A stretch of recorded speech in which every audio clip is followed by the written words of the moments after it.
Let's go. Oh, it's hot. Oh, this one's freaky. Technic, Great. we're gonna bring you up for sure.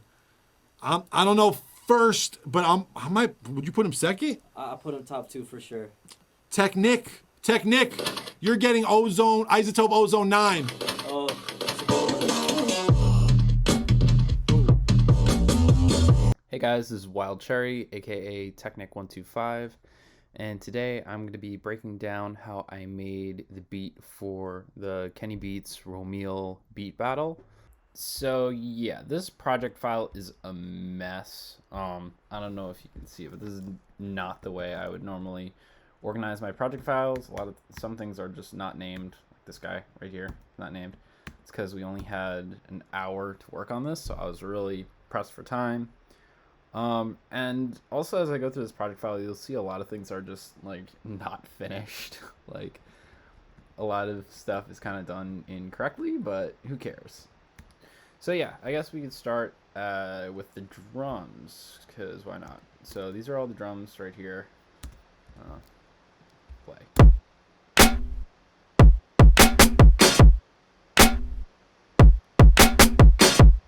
So yeah, those are the basic drums. So the kick is, I believe it's just a stock Ableton kick.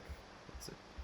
Yeah, and then I just put like drum bus, really turned up those transients and this EQ on here, kind of make it a little bit more thumpy. The snare is made up of 3 parts. These guys right here. So first we have our main snare, which is this guy. Again, just a stock Ableton snare. And actually, I don't think I even put any effects or anything on any of these. Like, I totally should have, because, I mean, if you look at the snare right here, there's actually a ton of low end, like in the sub, 100 hertz range. Like, if I put a spectrum on, you'll be able to see. Like, look at all this. Look at all that. Look at all that stuff. So, like, that stuff I'd normally cut out, but I just did not have the time to, and I didn't even notice it. So, whoops. So there's that snare right there. There's this, like, metal hit that I thought was kind of cool, and I layered on top of it. There's also this clap. All pretty basic stuff. Together it sounds like that. And then I think also just some assorted drums. Like, there's this hi-hat. You'll notice a lot in the session I use a lot of side chaining. I'm primarily like more of an EDM producer.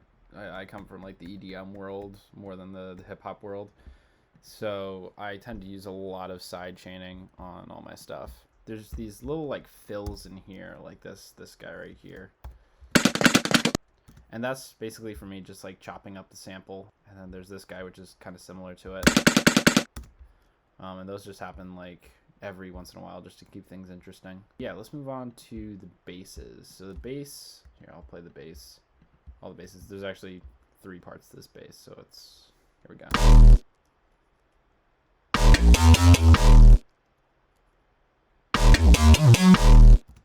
So first there's this sub right here, which is basically just an Ableton operator. Sine waves, very saturated. And then all the highs are cut out. Then there's this bass part right here.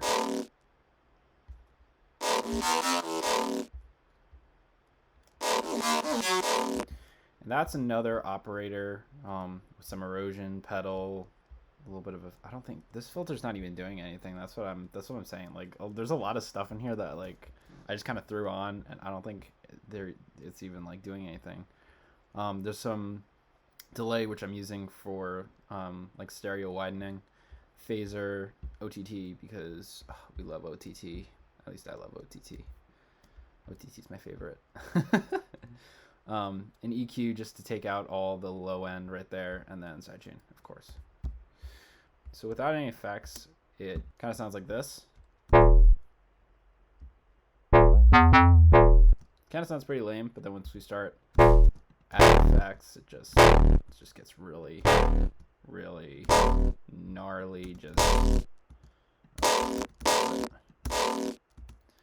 And then the last part of the bass is like this click sound, which is actually part of the original sample that I just took and threw into simpler. And originally this was supposed to be like a kind of a clicky sound for the bass, but I was gonna put like some overdrive and some OTT and like some, just filter out all the lows and, you know, make it more like a clicky sound. But it ended up just kind of being there. It's not really doing much, honestly. You can probably delete it and not even notice a difference. All right, so now the sound, the main sound, this guy right here. Let's pull it up. So when I originally heard the sample, I kind of knew right away what most people would try to do with it, which is just kind of make a percussion loop out of it. But I wanted to try something different, just to kind of like stand out and be unique. So what I ended up doing was trying to make it into a bass. This is the chain that I have to make it sound like a bass, and you can see without anything on it, without any of these effects, it's literally just, I think I pitched it up a little bit and warped it.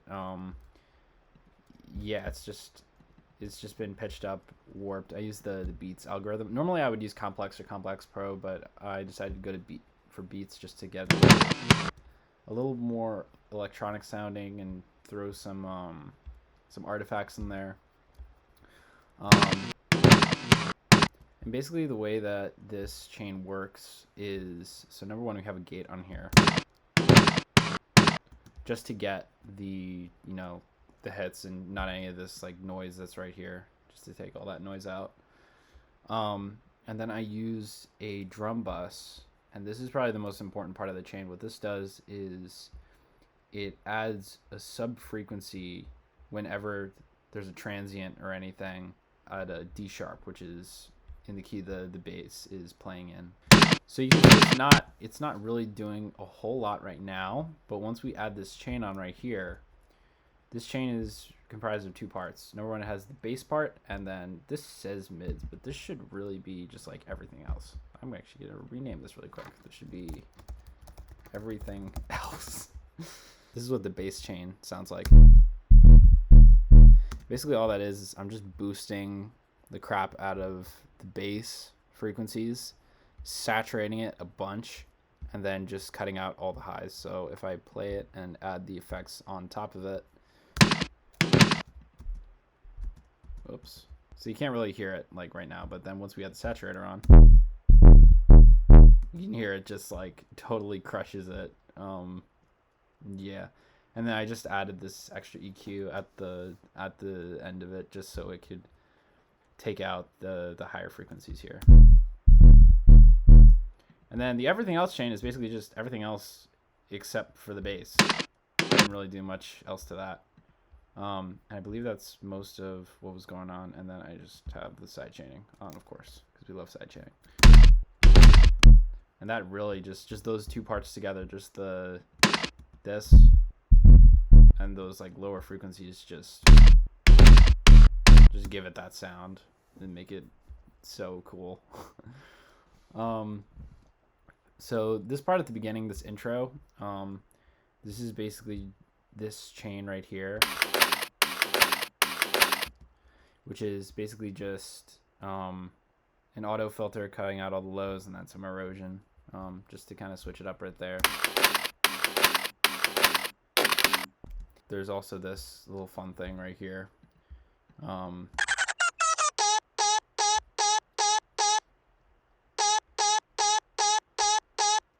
Which I basically took from, I think he was, what was he saying? Fist hits the bag, 1, 2. I believe I just took this part where he goes, two. where he says 2, just pitched it up. And then we throw the OTT on there, pedal, EQ8, and then you get, and that was just kind of just a little fun thing to give it some variation. There's also this part where I added some redux just to kind of switch it up right there. There's also this little hi-hat right here, and the original drum pattern kind of sounds like this.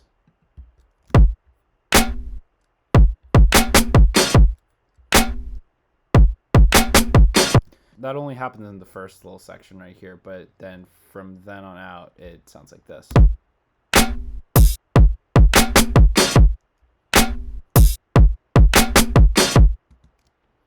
So yeah, just adding some variation just to make it sound kind of cool, you know. This part right here is basically I just pitched up the sample that I was using for the bass line, and I put back on the filter that I used in the beginning. And then this part right here is without the filter, but then it's pitched way down. So this is pitched down 7 semitones. And then I believe the final part to this is this guy right here, which kind of sounds so weird. If I take all the effects off, you can kind of hear it's again just something that's been pitched way up. Back. Just him saying back, I guess. Back.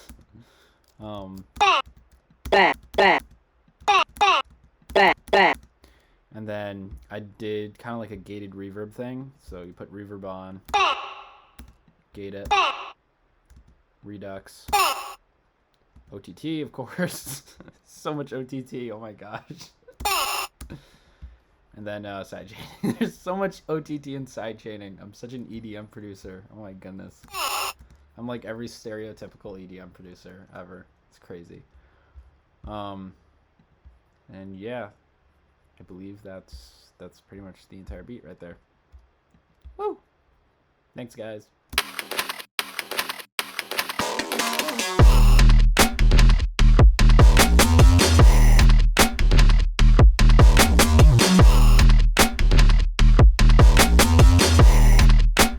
The rhythm changes when I do this.